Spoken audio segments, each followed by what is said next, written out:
क्या पाकिस्तान की सत्ता अब बलूचों के सामने झुक गई है?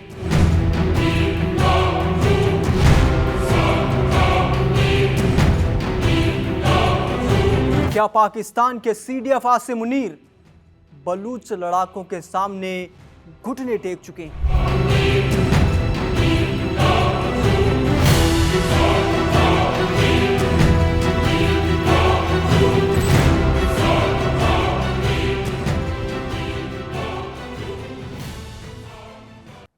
दो 200 ताबूतों की कतारें, पाकिस्तानी सेना के चेहरे पर खामोशी और आसिम मुनीर के हाथ से फिसलता बलूचिस्तान।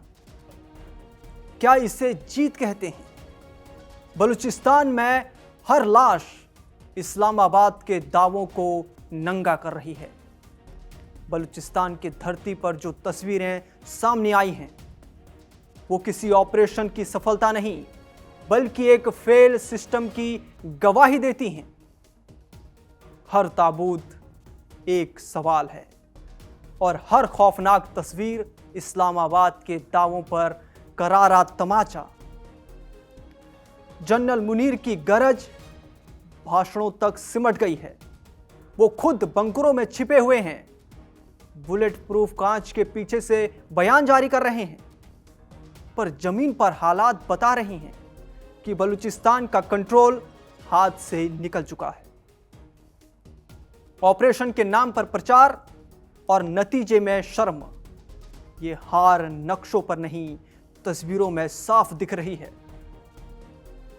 बलूचिस्तान की पथरीली वादियों में इस वक्त सिर्फ गोलियों की आवाज नहीं गूंज रही है, यहां पाकिस्तान की सैन्य साख के परखच्चे उड़ते दिख रहे हैं।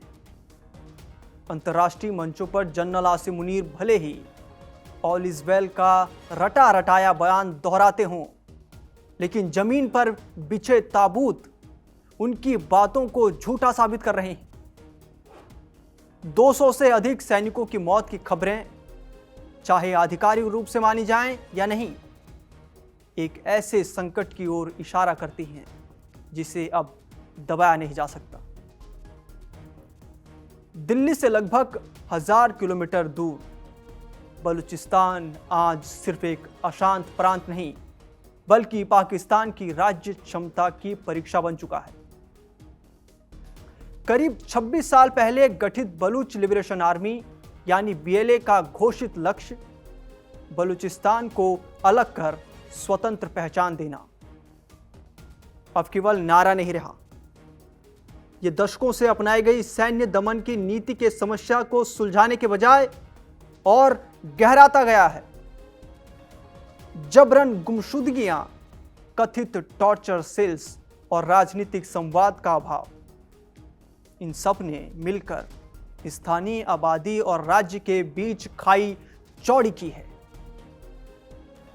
आज हालात ऐसे हैं कि पाकिस्तान के मंत्री खुद ये स्वीकार करने को मजबूर हैं कि संसाधन, प्रशिक्षण और आधुनिक उपकरणों की कमी सुरक्षा बलों की प्रभावशीलता को सीमित कर रही है। यह स्वीकारोक्ति किसी एक ऑपरेशन की विफलता नहीं बल्कि नीति स्तर की हार के संकेत हैं। जब दावे और जमीनी सच्चाई में इतना बड़ा अंतर हो तो सवाल उठना लाजमी है, क्या रावलपिंडी की रणनीति अपने ही बोझ तले दब रही है? आंकड़े चाहे सरकार के हों या विद्रोही दावों के, एक बात साफ करते हैं, संघर्ष का पैमाना बढ़ा है। 10-20 की घटनाओं से निकलकर सैकड़ों मौतों की चर्चा तक पहुंचना बताता है कि कंट्रोल टिकाऊ नहीं रहा। वर्दी पर सजे तमगे और परेड, ग्राउंड के भाषण तब खोखले लगते हैं जब सोशल मीडिया पर सरेंडर के वीडियो और हथियार छीनने की खबरें तैरने लगे। यह सूचना युद्ध में भी हार का संकेत है। सिविल सोसाइटी की आवाजें भी अब अनदेखी नहीं की जा सकती।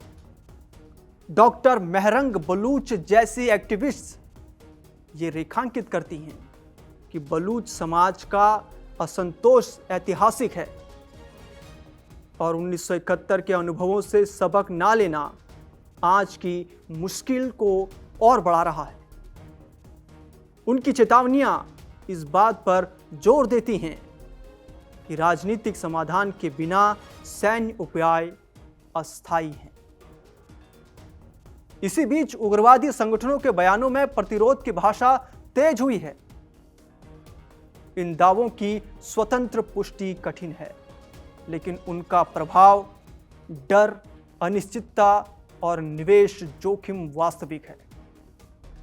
राज्य की जिम्मेदारी यहां दोहरी बनती है, नागरिकों की सुरक्षा और कानून के दायरे में समाधान। जब इनमें से कोई भी लक्ष्य पूरा ना हो तो वैधता पर प्रश्न उठते हैं। सबसे बड़ा झटका ग्वादर और सीपीईसी से जुड़ा हुआ है। अरबों डॉलर के निवेश और सुरक्षा आश्वासनों के बावजूद चीनी हितों पर हमलों की खबरों ने बीजिंग की नाराजगी खुलकर सामने ला दी है। यह केवल सुरक्षा विफलता नहीं, बल्कि रणनीतिक भरोसे की टूट है। यदि पाकिस्तान अपने सबसे बड़े आर्थिक साझेदार को सुरक्षा की गारंटी नहीं दे पाता, तो उसकी कूटनीतिक साख को दीर्घकालिक नुकसान तय है। सरकारी बयानों में अक्सर बाहरी हाथों का जिक्र किया जाता है, लेकिन यह तर्क तब कमजोर पड़ता है जब स्थानीय असंतोष के कारणों पर ईमानदार चर्चा नहीं होती। गरीबी, बेरोजगारी, संसाधनों के वितरण में असमानता और राजनीतिक प्रतिनिधित्व का संकट, ये सब ऐसे मुद्दे हैं जिन्हें टैंक और हेलीकॉप्टर हल नहीं कर सकते। वरिष्ठ पत्रकारों और विश्लेषकों की राय भी यही कहती है कि जनरल मुनीर के पास विकल्पों की कमी होती जा रही है। हर कठोर कदम अस्थायी शांति ला सकता है, लेकिन लंबे समय में विरोध को और संगठित करता है। ये वही बंद गली है जहां से निकलने के लिए नीति परिवर्तन जरूरी होता है, केवल बयान नहीं। इन सब से निष्कर्ष साफ है, बलूचिस्तान में जो हो रहा है वो किसी एक जनरल या एक ऑपरेशन की कहानी नहीं है। ये पाकिस्तान की सुरक्षा नीति, राजनीति और शासन की संयुक्त परीक्षा है। यदि जवाब सिर्फ बल प्रयोग रहा तो ताबूत की गिनती बढ़ेगी और साख घटेगी। समाधान का रास्ता कठिन, सही संवाद, विकास और जवाबदेही से होकर जाता है, वरना वादियों में बिखरी वर्दी आने वाले समय की चेतावनी बनकर इतिहास में दर्ज हो जाएगी। आपका इस खबर पर क्या मानना है?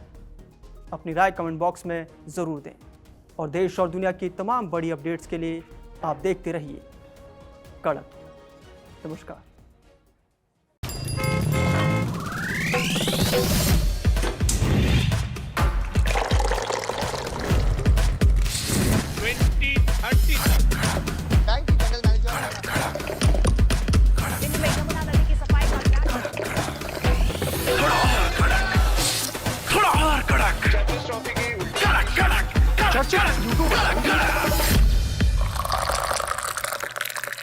ये कड़क है।